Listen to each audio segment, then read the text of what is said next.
Yeah, bro. So let's get right into it. Yeah. Welcome to the show. I don't even know if it's a show. We like to call this a conversation. Let's go. I like to call this a conversation with my friends. Yeah. Honestly, people who are, secure in their future, and we're just a bridge to the gap. For For sure. people that, are listening to this, may get inspired by it, so that maybe they can take what you do, your advice, your story, and Yeah. kind of do what they do. So, For sure. what's up, bro? Feeling good. I appreciate you having me. We're 45 minutes early. And we're good to go. But yeah. So we'll start like this, bro. Honestly, I would introduce yourself. I mean, I would introduce you. But what we like to do is we like to, if you were to introduce yourself in any way, right? If nobody knew you and you were to introduce yourself to the audience, to the crowd, how would you introduce yourself? Your name, how you bring value, like, Yeah. what would you tell you? What would you tell the audience? Again, my name is Musa. I'm the CEO of Forever Fearless Fashion, and I would introduce myself by saying that I'm a dreamer, but more importantly, I'm a doer. And we transform dreamers into doers by helping people identify their fear and overcome it. And how do you do that? Hey, what's up, y'all? It's Amari here. I know you're watching the episode, and I'm sure you're probably tuned in, but I just have one request. We have one request, and that is that you subscribe to our channel, subscribe to this YouTube video, because, number one, we want to make sure that you're alerted whenever we come out with the next episode and the next episode. And then also, we want to make sure that we continue to have high-quality guests, continue to have high-quality conversations, and that'll happen if you subscribe, which will bring the traffic to our page. So we're excited about it, and get back to the episode.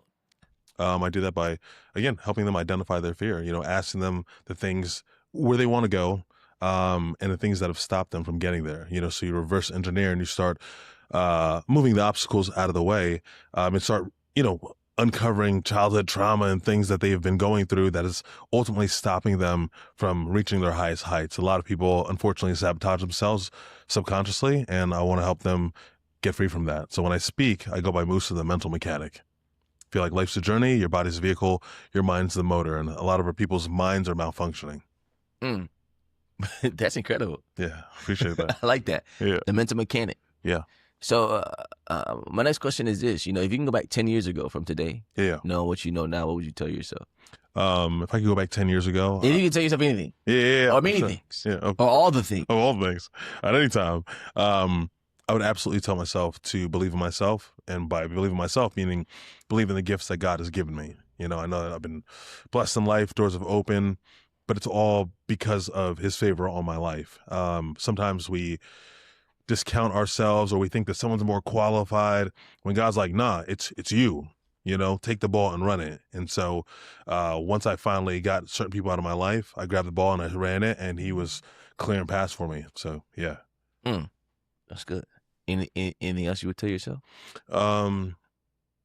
Double down on what works, I think that in school, not even I know in school, unfortunately teachers try to make you feel like I wasn't intelligent, but the fact of the matter is that I had intelligence that wasn't being able to be, scaled on their test and through their standardized, courses. So, they didn't have anything for speaking. They didn't have anything for art. And these are the ways that I make my life, my living. It's funny, bro. You talk about, teachers, and as I'm writing notes, I'm writing this down. Yeah. You talk about teachers not necessarily, how do I say this?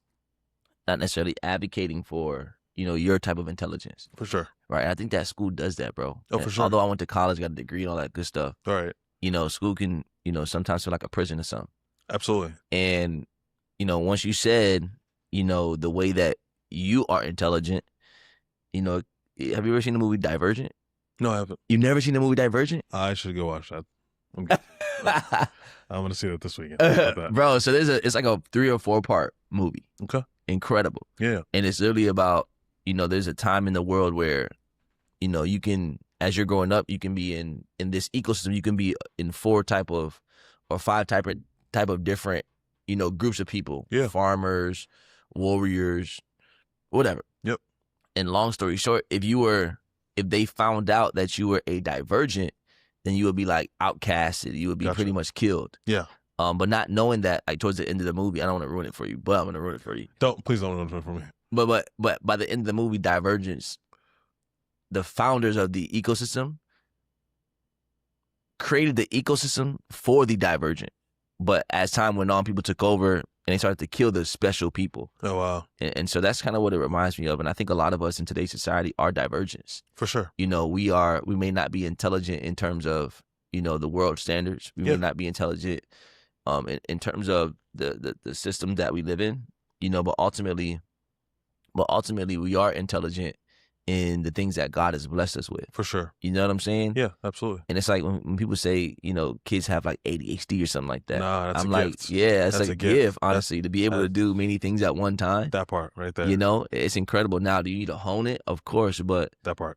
People aren't, because, you know, when you're not what the status quo is, and when you're different, it's like you get shunned, but really and truly it's a superpower. 100%. You know, and that's something that I battled with consistently, you know, in school, trying to explain to my parents, like, no, I do care, like I am trying, but my brain just worked in a different way, you know. And so to just go through 12 years of almost feeling like it's like bullying, you know. I'm in all the slow classes. I remember them telling my parents in third grade during my parent-teacher conference, like, yeah, you know, we think that he's like mentally retarded, and and just like hearing those things and like, but not having a way to show yourself. Nipsey said that in one of his songs. He's like, I know I'm a genius. I don't know. I just don't have a way to show it. You know, and so in this regard, being able to write several books, and funny enough, the kids who were making fun of me are now the ones buying my books, right? The kids who are making fun of my clothes are now buying my clothes for themselves and their children, you know? So it's funny how a mess could turn into a message if you give, or even a masterpiece, if you give it enough time. A mess can turn into a message. Yeah, for sure. Or a masterpiece. I'm selling that, by the way. For sure. Go ahead. I'm going to write that down. Yeah. So you talk about being an author. Yeah. Let's talk about that. How did you become an author? How did that start? Where did you get that gift from? What made you want to write these books? And it's funny you mentioned, like, where did I get the gift from? That's for sure from God, right? Mm-hmm. Because you start realizing that everyone doesn't have the same gifts. Some people couldn't put two sentences together consecutively, right? Where I can write for long, long periods of time and have proper drawn out thoughts and evoke emotion from a people and help paint visual pictures for people so that they can understand it, impact their life, and then change it ultimately. But this last book that I wrote, Forever Fearless, was very important to me because I had worked for a law firm for several years. All my clients were 60 to 70 plus years old. And ultimately, I was helping them plan their death.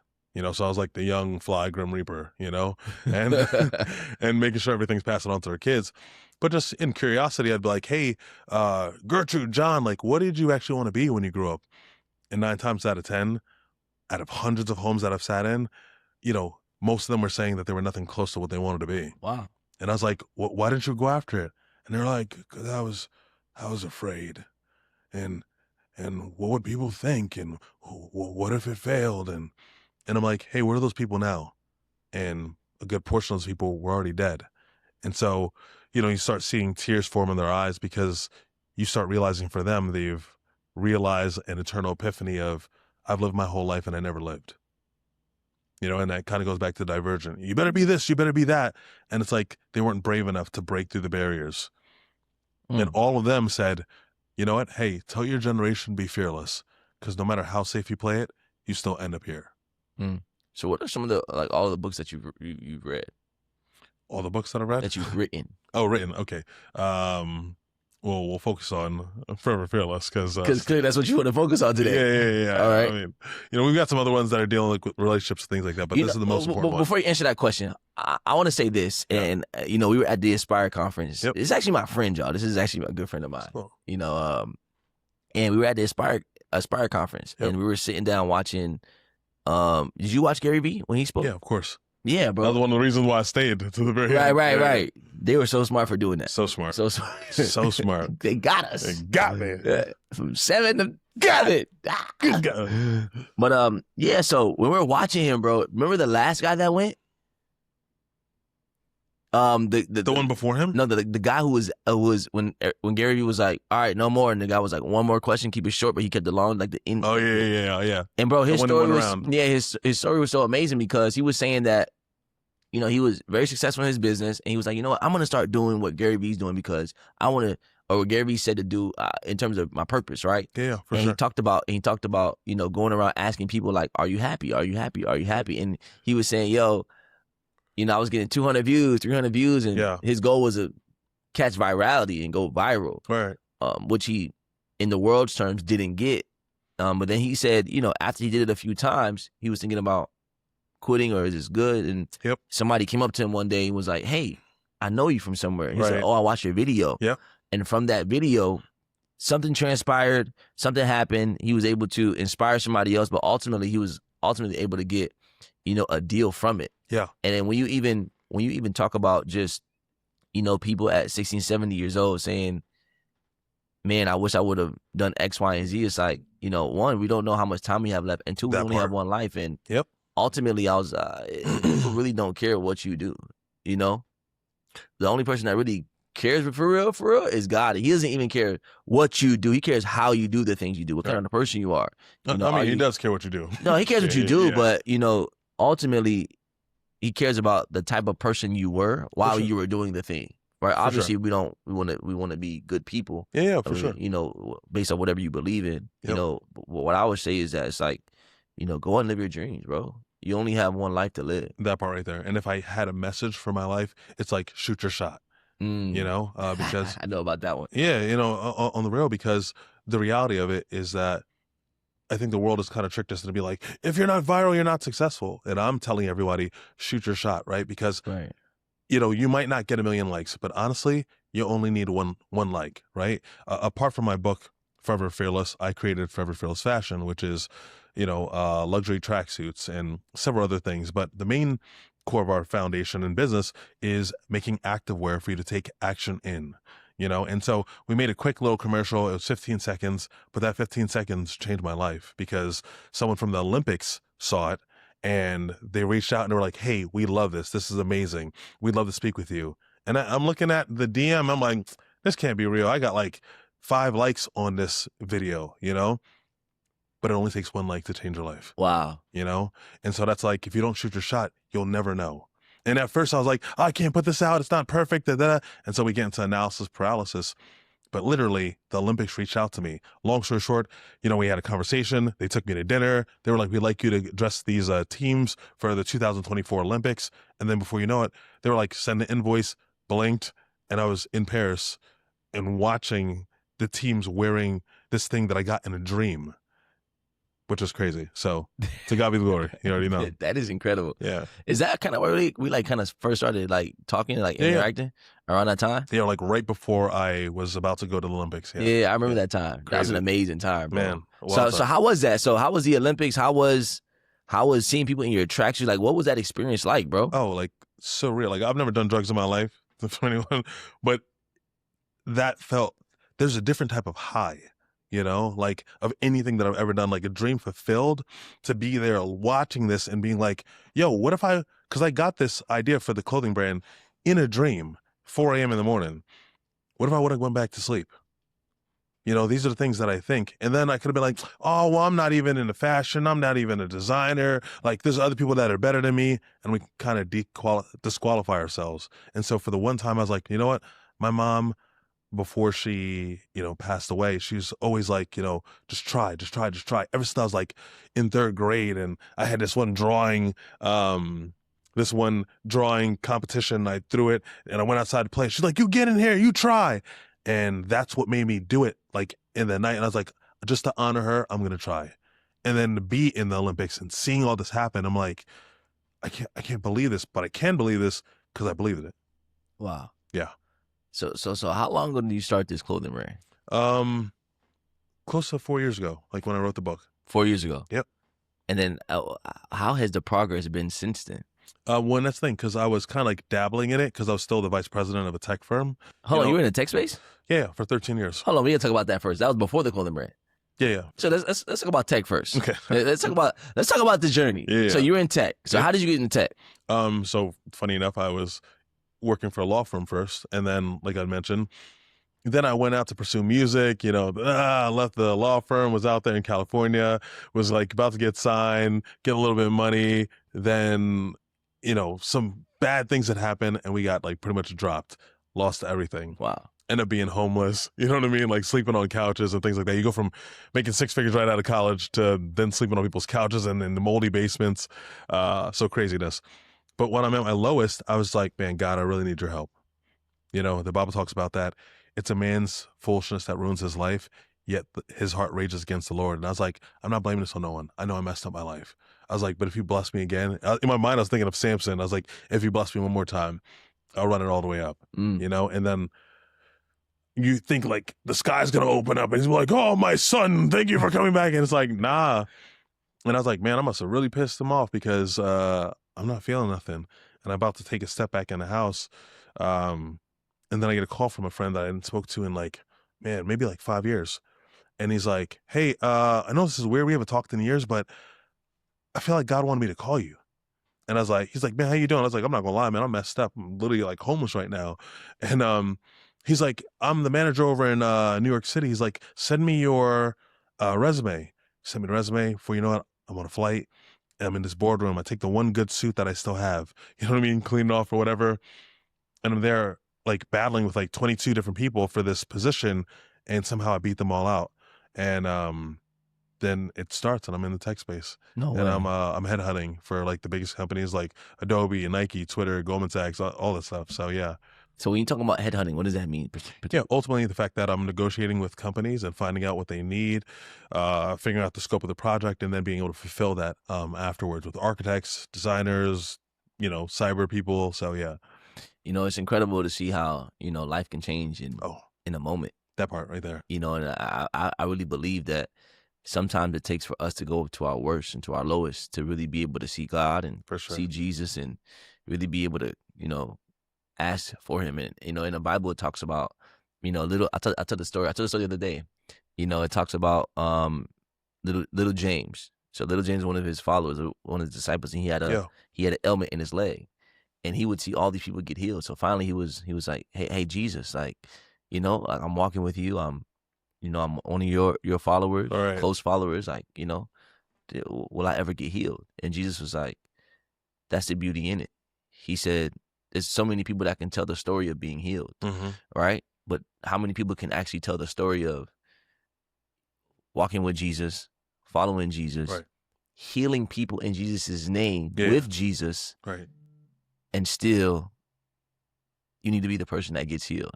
Not many people can tell that story. For sure. So that's the story of even when you're down, it's like, you know, Jesus is always looking out for you. And sometimes it takes us to go to our lowest to really be able to, like, Jesus was the only way. God was the only way. For sure. You know, that's the only way I can explain it. And so I think that's a great testament to your story. And you seem like you've come out, you know, on top with that. So 100%. And to piggyback on what you mentioned, I always tell people that the best days of my life happen after the worst days of my life, you know, and that's why you got to keep living, right? And so even this right here, it's an infinity symbol. The whole logo obviously has the FFs, Forever Fearless, and then the infinity symbol. But if you turn it vertically, that turns into an 8. And so in my book, there's a chapter entitled, if you're reading this right now, and that was the one time that I thought about like committing suicide after I had lost everything in California, you know? And so that 8 symbolized the 800,000 people that commit suicide a year. And so mathematically, that's someone every 10 minutes, you know? And so my message is to get out to them and be like, you have something to live for. And even if you're in a horrible spot right now, life, everything could change at any time. You know, I didn't know moments before I got that call that someone was going to call me and that was going to change my life and get me into the tech field. So I go from being homeless to making 6 figures the following year immediately again. Wow. Yeah. That's incredible. Yeah, God's good. So now we can talk about the clothing brand. I love the story about the tech space and, you know, the creative space in the clothing brand. So you started 4 years ago. Yeah. And how's that journey been? I want to talk all about it. Yeah, for sure. So December 16th, pretty much 2021. Well, it's going to be coming on 5 years in 2026, but 4 years at this moment. But again, literally got a dream in the middle of the night. And if you look at my phone, I probably have like over 1,700 different ideas that have come to me in the middle of the night, you know, and that was just one of them. And so it just kept like waking me up and I was like, okay, something's really pushing on me to get this done. Woke up, grabbed a marker, started drawing the first little ideas, and then just started fleshing it out, looking for manufacturers. I'm like, I don't know anyone in the space.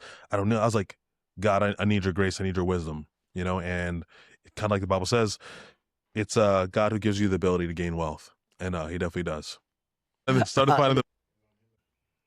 But yeah, you know, so after finding manufacturers and doing this, now you actually have to put there's a time of research and there's a time of results, right? Wait. So how do you find the manufacturers? All right, so you have this clothing brand. Yeah. You had this idea, Forever Fearless, this Yep. God-given dream, right? You're like, Yep. you don't know anybody in this space. How sure. do you find the manufacturer? What kind of manufacturer? Where are the manufacturers? If you don't mind giving away some gems. Yeah, for sure. I mean, obviously going online and being like, hey, manufacturers for streetwear brands, even on IG, you can like hashtag like streetwear manufacturers and then go through them. Then the gamble is like, okay, who's not going to scam me? Because you hear about a lot of people getting scammed for their money, and I hate losing money. Like, I'm not built for that life at all. Me neither, bro. But again, I will take the proper necessary calculated risk, because you have to at some point. So in that regard, I'm like, man, God, give me wisdom. I do lock up with the manufacturer. And they're like, yeah, send us the money, send us money, send us money. And I'm like, oh, I was like, I don't like how pushy these guys are. But I was like, at some point, I got to take a gamble on somebody. So I send them the money, I give them the idea, and then I get a notification like a week or two later, like, hey, it's at my house. And I'm like, okay. I open it up and I was like, wow, like it was almost like creating fire. I was like, this is real. I can wear this. This feels good, And then obviously once you create a product, if you're in sales, you understand, okay, it's creating product. Now it's about marketing it, and that was a gift that I didn't realize that I had and I excelled in. But again, started putting it out and started gaining a little traction, But again, I'm still the vice president of this tech firm. So that's taking the majority of my time until my mother passed away, 2 years ago. And I took some time to just travel the world, just get out, just clear my head. And I remember what one of my Jewish friends had mentioned to me. He's like, you're so talented. He's like, if you would just focus on this one thing and get the distractions out, leave the girls alone, whatever. He's like, you'd be a millionaire in a year. And like, he was pretty much right, because once I got the distractions out and I really doubled down on it, like I said, I finally put some marketing behind it. And 9 days later, after I started taking it serious, that's when the Olympics reached out. So what kind of marketing did you put behind it? Just putting people in the brand, some testimonials of people enjoying it, right? Because people want to jump on things that are moving, so, but people are also buying an emotion, sales is obviously a transfer of energy. So as people are wearing it, they're smiling, people are subconsciously realizing like, hey, I want to smile. I also want to look good. Come get my band, right? So just built it from that point on. But like I said, still dabbling until I started putting that out. And then, started gaining even more momentum and people started talking about how much they loved it, started getting different designs as well. But after Olympics, sales were going crazy, had to shut things down for a while because I just had a lot of things going on in my life. And then start realizing, okay, I'm going to actually give my all. Because what I never want to do is have a conversation with my son someday as to him looking through my old pictures and be like, hey, what's that FF? What's that infinity symbol? Oh, son, well, I had this brand and I just got tired and never followed it through because I'm a loser. Like, I'm not going to have that conversation. You know what I mean? I'd hate to walk through the airport and see the fact of someone wearing it at some point and knowing that I didn't give my absolute all. I didn't go all the way to the edge like Moses did. So, yeah. It's just real. That was so good. I appreciate it. Man, I love your obedience, bro. I love the fact that, even when things were happening in your life, I even love the fact that you took a step back. Yeah. And you were like, hold up. Let me take a break really quick. When your mother passed and, all these things, So when your mother did pass, how did that affect you, in all the areas of your life? And how did you get through it? How did you deal with it? Yeah. I know a lot of people deal with, parents passing and people that they love passing all the time. Yeah. For me, this brand is focused heavily on mental health, and for me, I didn't want to preach it and not be living it. And, sometimes, especially as men, we can just kind of work through things and, I don't feel nothing. Like, nah, I felt that, and something instantly broke inside me, and to just even feel that from my family and still try to be strong for other people while you're, subtly breaking down yourself inside is a hard thing to do and maneuver through. And then you also in life, like, you play football, you get a bruise, you heal up from that, within a week. You get a black eye in a fight, you healed up within a week, right? Even these years later, I used to say I'm ashamed to say this, but it's just life, like I'm still not fully healed. There's still things that break, it's like a constant breaking inside you, after the first Thanksgiving with you, you're like, man, that's crazy. Like, again, the Olympics, oddly enough, reached out to me on her first like heavenly birthday, you know, and I was like, that was just kind of like a wink, you know, from God, like that, you know, she's obviously there, that she's in a good place, you know, and trying to give myself peace as well. But the way that I try to continuously heal from it is by honoring her name, honoring her bravery, you know, from coming from the small village in Africa, trusting my father, coming out here, giving her all, sacrificing and being a consistent, you know, hard worker. So I'm reading here, right? You know, and shout out to your mother, you Yeah. know, shout out to your family for sure. And I'm reading here, right? And it says around 98% of clothing startup brands fail within the first few years. Yeah. And about 80% of new fashion brands don't make it past 3 to 5 years, often before breaking even. Mm. And only 10% of clothing startups survive long term. Some estimates say 2 to 3% actually become genuinely successful or sustainable businesses. Yeah. That's crazy. I didn't know those stats. So hearing this, right? Yeah. How have you been able to maintain and sustain over the last 4 years? Man, God. Like facts, right? Because, you know, they say where he gives a vision, he'll give provision. And a scary thing for me was spending the rest of my life savings on this to the point where I had $2,000 left, you know? And then, you know, I'm like, okay, I have literally these $2,000 left. It's either going to be pay rent or, you know, I'm going to be, if this doesn't work and I'm gambling on this brand, because I had some merchandise and I was like, the only way for me to get out of this is sell the merchandise. And I know it's dope, but I just got to get it in front of the right people. I need a proper marketing guy. I was like, God, please bless me with the proper marketing guy. And so I spent that last $2,000 on a marketing guy who I never met. I met him. I saw his ad online. I hit him up. We had our meeting, and I was like, he's resonating with everything that I'm saying. Either he's an incredible scammer or not, but at some point, I got to shoot this shot, you know? Otherwise, they're going to pack me up, and I'm going to have to move out of Miami and move back to my dad's home, which he's an African father. That's not going to go well. And I took the gamble. And then, like you said, 9-10 days later, I get hit from the Olympics. And then by the end of that month, I hit $25,000. Yeah. Your first $25,000 in the business. For sure. That month. That's when incredible. When I finally went all in. How did that make you feel when you made that $25,000 your first time in a month? I'm that boy. I'm that boy. I got that heat. Let's go. I ain't gonna lie. Like that's a different mentality. Like that's right. You know, the most, like even in the corporate world, that's the most I've made in a month. Right. And to do that by yourself, you're like, man, what? Like, especially when no one's ever like given you permission or you've never been qualified, you didn't have any backing, and it's like literally just you and God, you know? But even alongside that, like I mentioned with the vision and provision, there's a time where I'm like low on money and things like that.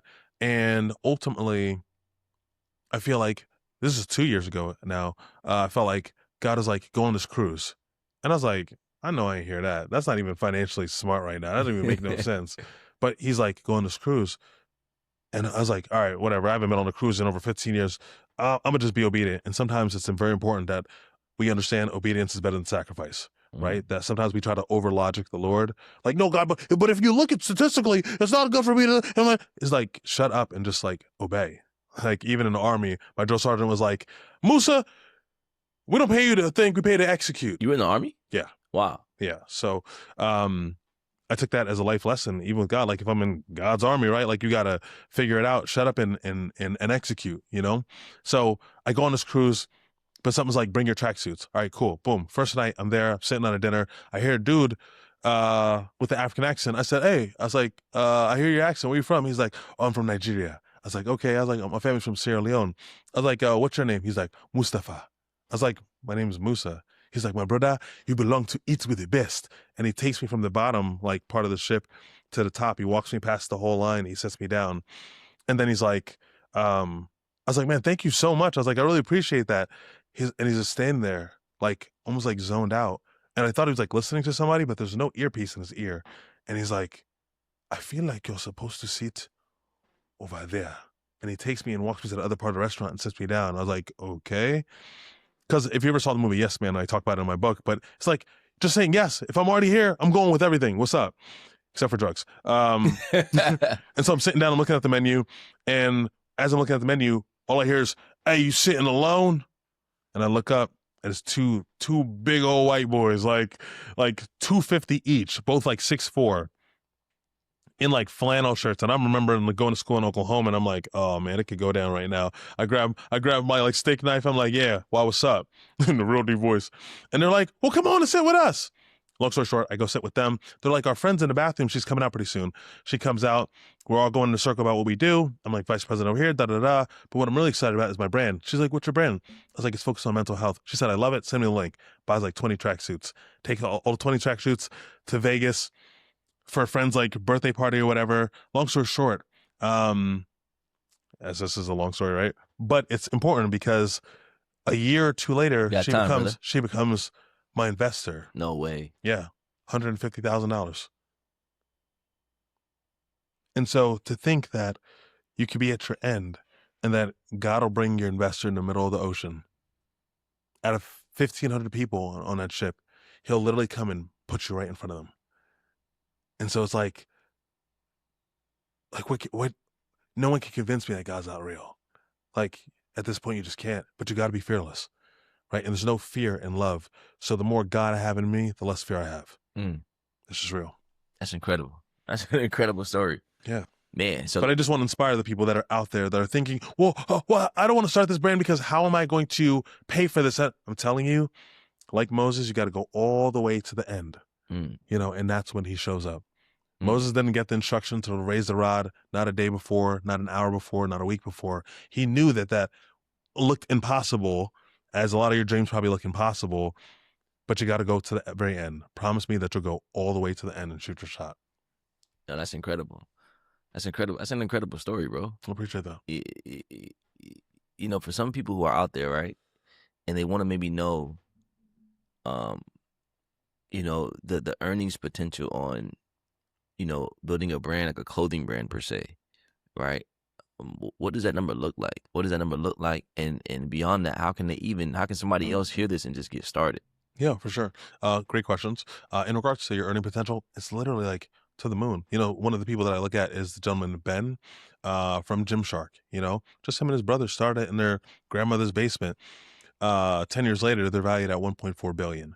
For myself, obviously, he's got several years on me, but I don't think that that's impossible for me to do. Even just last month, we did 130,000. 130,000 what cents? Dollars USD. You know what I mean? Yo, congrats, bro. We outside. You know what I'm saying? But all glory to God, right? And the thing is, honestly, I know we could have done $250,000. The fact of the matter is that merchandise was just taking a little bit of time to get to us. But literally, if we have it, they're going to buy it, So kind of like that movie says, if you build it, they will come. I built it, and they're for sure coming. And they're telling people, and like even on like one post, like I could get 387 like reposts. Like I'm not paying nobody. Like they really rock with the brand. Like the people are coming out who believe in being fearless, and ultimately the goal is for this FF to be the symbol of hope, like the bat signal for people that they know that like, you know what, I could be brave today and I'm going to take this shot, whatever it is. That's incredible. Yeah. Wow. So I want to ask this question, for those people who are looking to get into the clothing brand, right? What are like the profit margins on that? So if you had a cost per, outfit, a cost per shirt, and even the profit margins on it, what do those look like? I mean, you could easily, it clearly depends on the brand, right? And what they're going for, the demographic that they're looking at, right? But even in the streetwear world, right? Like you can make a shirt or something for $12. You could also sell that shirt for $100, right? It depends on how you're marketing things and getting things out there. For even the tracksuits, you might be able to make a tracksuit for $22 and still sell them at $100. You might sell them for $200. As popularity keeps building and as credibility keeps growing as well. So margins, it's all a variable, but again, it can be very, very, very, very profitable, which I'm grateful to see that. And that's why we're having to look for buildings right now, because we've already outgrown the certain little warehouse and storage units that we've been in. And that's all within like 9 months. So the fact that now we're like looking at proper full buildings to purchase is a real blessing. For your manufacturing. Yeah. Well, manufacturing, but yeah, warehouse, the clothes, as well as like some manufacturing that we'll take on to ourselves as well.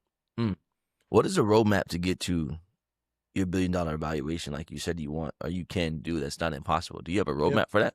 Yeah, to a certain degree, where Or maybe a roadmap to do $1 million in 30 days instead of $130,000 yeah, in yeah, 30 days. it honestly comes down to volume, right? Because again, as the products that I've made are selling, right? Like literally, we get it out the box. Like we got a huge shipment coming in today, another 25 boxes. Before we're getting it out of the box, like, or right as we're getting it out of the box, we're not even going to put it on the shelf. We're sending it out to people who like already want it, And so a great thing is also creating designs that people want. Like every time, like right before we started this, you heard the cha-ching, right? That's Shopify just confirming to me that, man, the idea that God gave me was dope. He gave me the ability to even do that. I failed out of the one business class I had in college and had to beg them to take it off my transcript. So the fact that I have a flourishing, 6-figure a month, business is like all God. But again, I know if I order more things, I'll be able to sell more, which will get me to that, multi-million dollars a month. And then obviously you just keep building on from that point and word keeps spreading. Keep on doing competitions to keep things engaging and fun. And then it's just going to be, brick by brick. Because as we know, Rome wasn't built in a day. So it's got to be the consistency. Right. Yep. If you had one like if you had a life flex, Yeah. like, what is one of your biggest life flexes? If you had one or two or three or five. I mean, I got a couple. I ain't gonna lie. 100. I mean, one, I'm a fresh designer. You know what I'm saying? No. But another thing is that I'm close to God, like for real, in real life. You know what I'm saying? Like that is, people are like, oh, I know this person. I know God for real. You know what I mean? Like I've gone through the fire with God, right? And the fact that I'm able to sell, like think about it. What % of the world even makes 100,000 a year? I know the stat for Americans. Okay, for Americans. So for $100,000 a year, about 17 to 19% of people make $100,000 or more before taxes. Yeah. If you want to talk about maybe like minorities, people who look like me or you, people who are considered black, that number is about 4 to 6% that make $100,000 before taxes. For sure, a year. So imagine now I'm making 6 figures a month. You know what I mean? Off of clothing, what I didn't go to school for, just a natural gift from God. And again, that's not necessarily the flex, but the flex is the fact that I'm able to sell that and not have to sell my soul. That I am the boss of myself, of my destiny. That the big man is the one who's telling me what to do, and I'm just executing. There's power. The magic is in the movement. In the Bible it says that God qualifies the called. Yeah, and it doesn't call the qualified. And if you look at it, that's good. In every story in the Bible or every main character in the Bible, a lot of the main characters in the Bible, everybody had a deficiency. David was a murderer. Yeah. Moses was illiterate. Yeah, couldn't speak. I mean, I can keep going. Solomon had 1 million wives. That was a problem. I'm just playing. I'm playing, ladies. I mean, you name it. Little James had an ailment. All right. Trying to get healed, but he's still healing people. So, Peter had anger management issues, cutting people's ear off. Yeah. He just had to heal people behind him. From the hood. Yeah. He was for sure from the hood, a warrior for sure. South side of Bethlehem. And so the best things and the most relatable things come from the people that have been broken. People who are broken. Sure. People who are, are technically unqualified. Right. Who haven't been championed necessarily by anybody but God. Yeah, that part right there. And that's the beautiful thing. That's how God works. God works in such ways that I believe that He wants to work with unqualified people so that His glory can be showed even more. Because imagine if God was a God that only dealt with people who were, from Yale and had rich parents. Well, not even from Yale, not even from rich parents, because that can be an ailment. True. That can be a disadvantage to some people.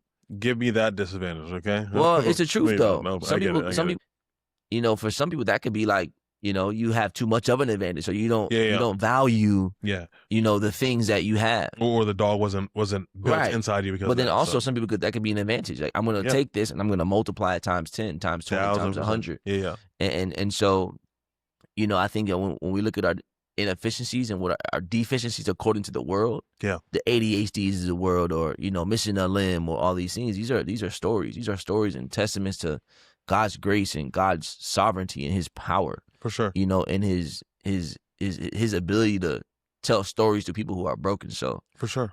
Everybody's story is important, and I believe that everybody should tell their story. And that's even why I started this, just to hear stories of people like you who are, being fearless and secure in their future. Right. In the things that God has called you to do in any of the 7 main areas. So Yeah, no, and I appreciate that as well. yeah, so it's incredible. So I want to get to the next question. So when it comes to marketing and AI, Yep. right? Marketing and AI is such a big thing now. For sure. Maybe how are you leveraging it in your business? How are you leveraging it in your life?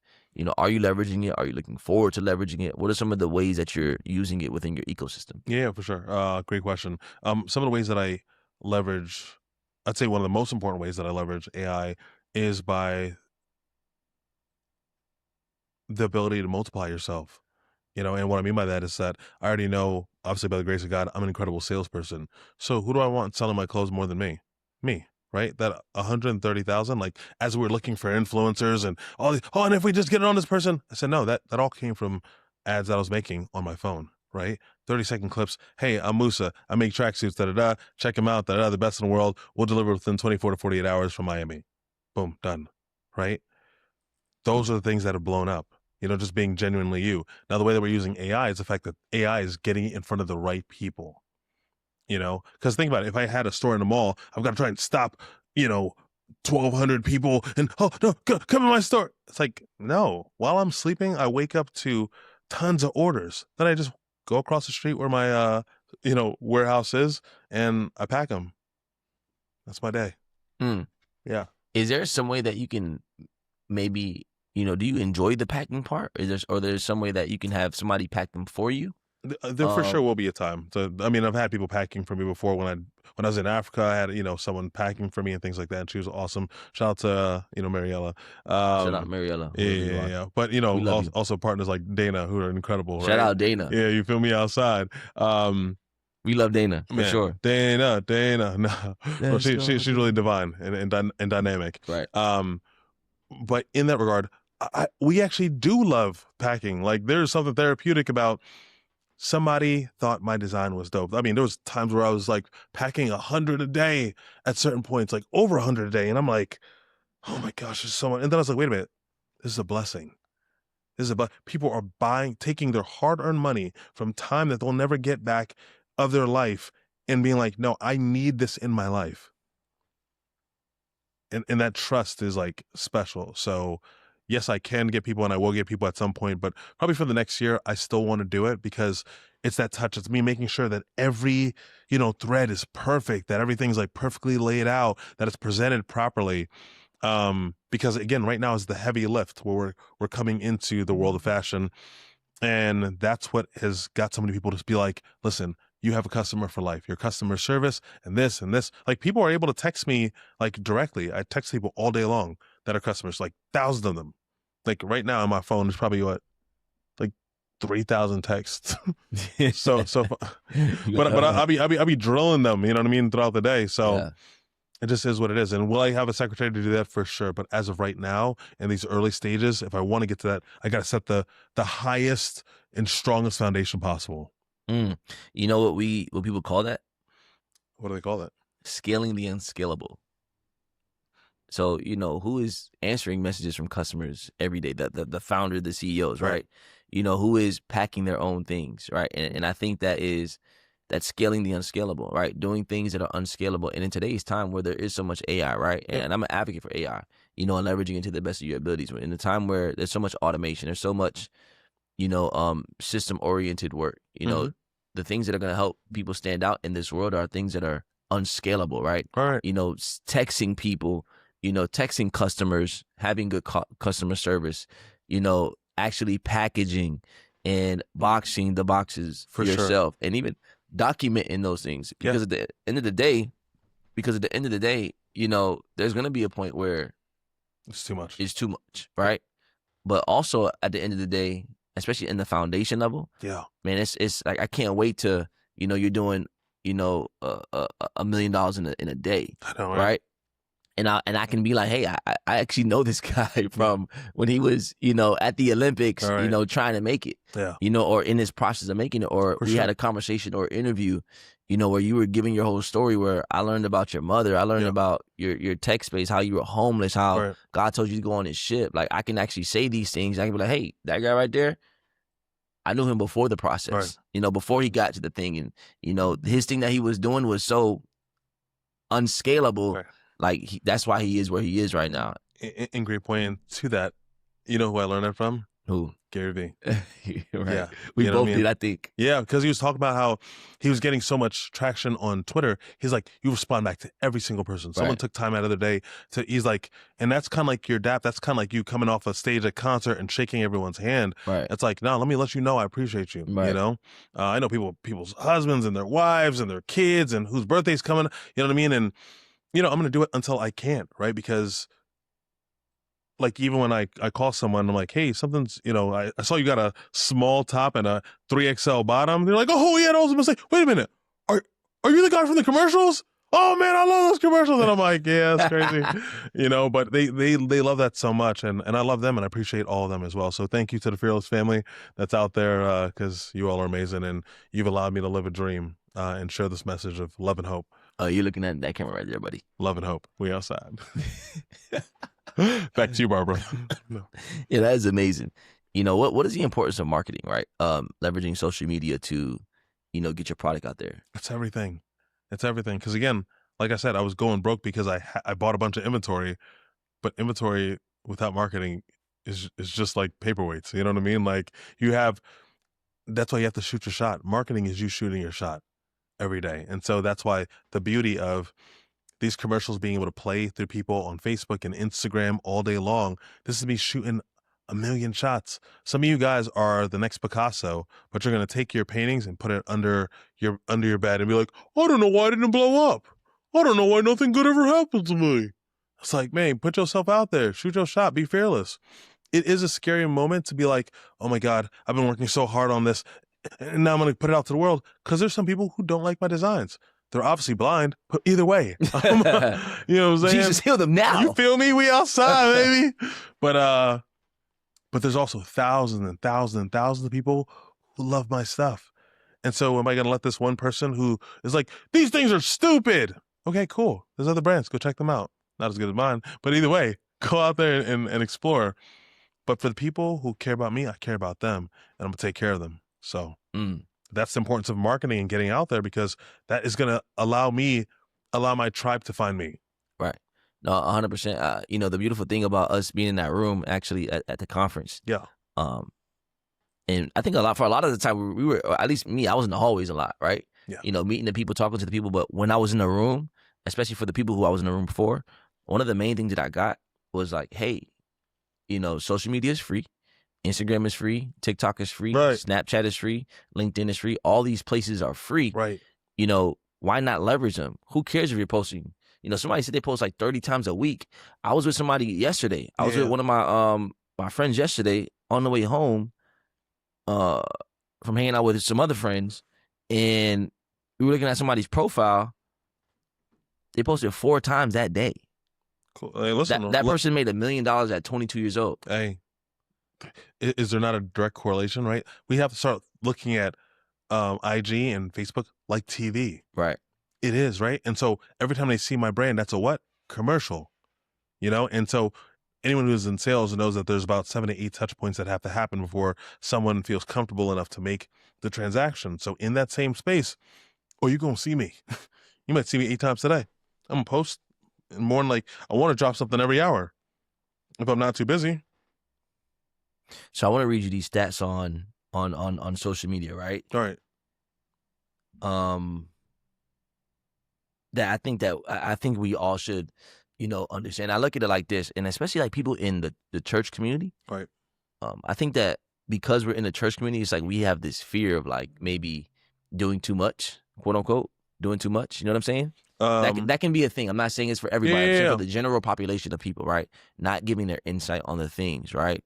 And I want to say, man, when I look at the Bible, and this is kind of how I'm now looking at social media, looking at, things. Obviously, we don't want it to consume us. Right.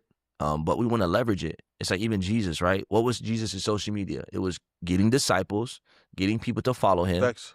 and getting them to go out and share the gospel. That was his type of social media. Testimonials. What right? was what was another social media, a form of social media for him? Matthew. Matthew is the first book of the Bible for a reason. Yeah. Matthew, who was the tax collector, Jesus had him write down all the things to a point where at a certain point he was just like, Matthew, just document everything, right? And so that was a form of his social media. That could have been his Twitter or his Threads or, his LinkedIn or Facebook post written version, right? Yeah. And so I think in today's time, especially as Christians and entrepreneurs, and people in business, it's like, hey, if you have expertise on a subject, hey, go give the value away, right? Give people the insight. Give people, take people through the journey. And they're going to eventually, the people that are going to find you are going to find you. Yeah. The algorithm is going to help you find your tribe. No, big facts. So here's a stat. There are around 5.66 billion social media users worldwide. That's roughly about 63 to 68% of global population engaging on social platforms. People spend about 2 hours and 24 minutes on social media per day on average. Crazy. Right? The top platforms: Facebook, YouTube, Instagram, TikTok, short form video, YouTube Shorts. U.S. stats show 50% of adults use Instagram and 30% use TikTok, right? And then this stat says mobile video consumption. About 75% of all viewing happens on mobile devices, phones, tablets in 2025. Crazy. Around 79% of U.S. customers prefer watching videos on a smartphone over other devices. No more TV, none of that stuff. On YouTube specifically, 63% of watch time comes from mobile devices. So when we're making our content, we want to make sure it's suitable to what people are on. It's like what Gary Vee says. It's like he said he discovered it like a couple of years ago. It's like, all he does is day trade attention. All he does is go where the attention is. Yeah, go with the wave. And that's it. So, but yeah, man, this is actually an incredible episode. Really, really quick, I want to talk about your Army time. Yeah. So what was that like? What made you get into the Army? How has that shaped you? What was that like? Yeah, so, obviously one of the reasons is to be able to, serve the country. Also, I know I have skills with, like, fighting, but I also was ultimately going in there to be a chaplain, because I was a theology major. You majored in theology? Yeah. Couldn't tell. Okay, well then. I'm just kidding. Bless you, brother. But yeah, shout out to Oral Roberts University over in Tulsa, Oklahoma as well. Oh, you went to the Oral? Yeah. You ain't go to the Oral. Student body president. For real? Yeah. Oh, let's go. Look me up. We outside. I'm saying on the gang. But yeah, it was a way to serve the country, obviously, to be able also test the limits. I don't want to live this life and, when they say, be all you can be in the U.S. Army, that like hit me in a certain way. Because at one point I just woke up and I was like, I wonder how fast this body can run. I wonder how strong this body can be. I wonder how much like torture or pain this body can go through, right? Ultimately, I wonder how great I can truly be, and so I felt like this was a great place to kind of test your mettle. I think that all men need to find a place to test their mettle at some point in life. Like you gotta try, What was the point of having a Ferrari that can go 250 miles an hour and you're going around school zones all day long at 25 miles an hour? Like you never wanted to smash the gas one time? You never wanted to try? That'd be crazy to me. So I said, in this one run, we're going to find out. Right. So, yeah. No, that's amazing. Great time, though. Right. If you could do one thing that you haven't done, that you so desire to do, what would that one thing be? I really wanted to go into, like, UFC fighting. At your big age? Oh, you mean, like, right now? Yeah. He said your big age, this guy right here. This guy, just the disrespect. Like, Kevin Hart, like, I didn't mean to say that. My bad, bro. Listen, we outside. I love you, man. You look 25. We outside. All right, maybe like 32. Okay, here we go. Things that I would do right now. If you could do one thing that you haven't done yet that's on your heart, what would that one thing be? It's on my heart. I mean, like one goal to accomplish, one thing that you haven't done, one fear to get over. What would that one thing be? Oh, I mean, skydiving is for sure going to be one of those things, right? Because you're really playing with death, right?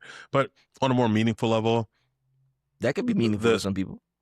Could be, right? But in regards to things that will impact other people's lives even more, definitely the little girls over in Africa. My family's from Sierra Leone, West Africa.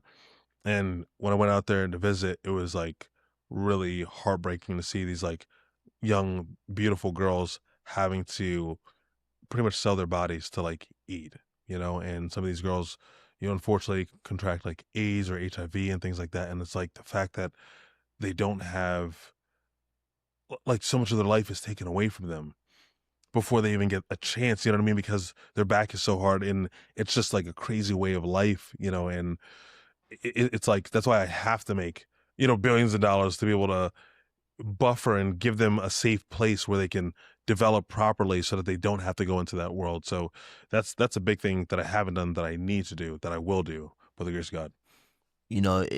If you had a chance to maybe meet or ask God and tell him anything, Yeah. what would you maybe tell him? What would you maybe ask him if you had a chance? Nothing to tell him unless I'm just telling him thank you.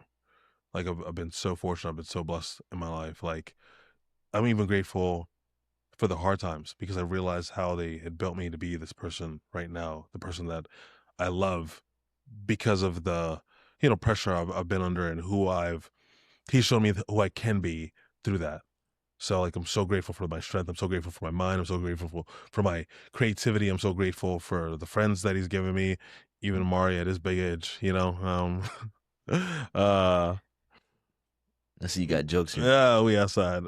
For my humor, because everyone loves that, But the list goes on. It's like, I'm just so grateful for the father that I have. Shout out to my father, who I ultimately wrote the book about. Who, is this? He was the fearless father who came from Africa and came out here and risked everything to give us a better life. So that's what I would tell him. Is thank you. Well, man, Yeah. appreciate you. Y'all make sure you stay tuned in so you don't get tuned out. Hey, all day. Let's go. That's good. Tap in. Ain't no tapping out. So, hey, what's up, y'all? Amari here. If you love the episode, we would love that you leave a review, 5 stars, on any of the platforms that you are listening to or hearing this episode at or watching this episode on. We love you, and see you soon. Make sure you stay tuned in so you don't get tuned out.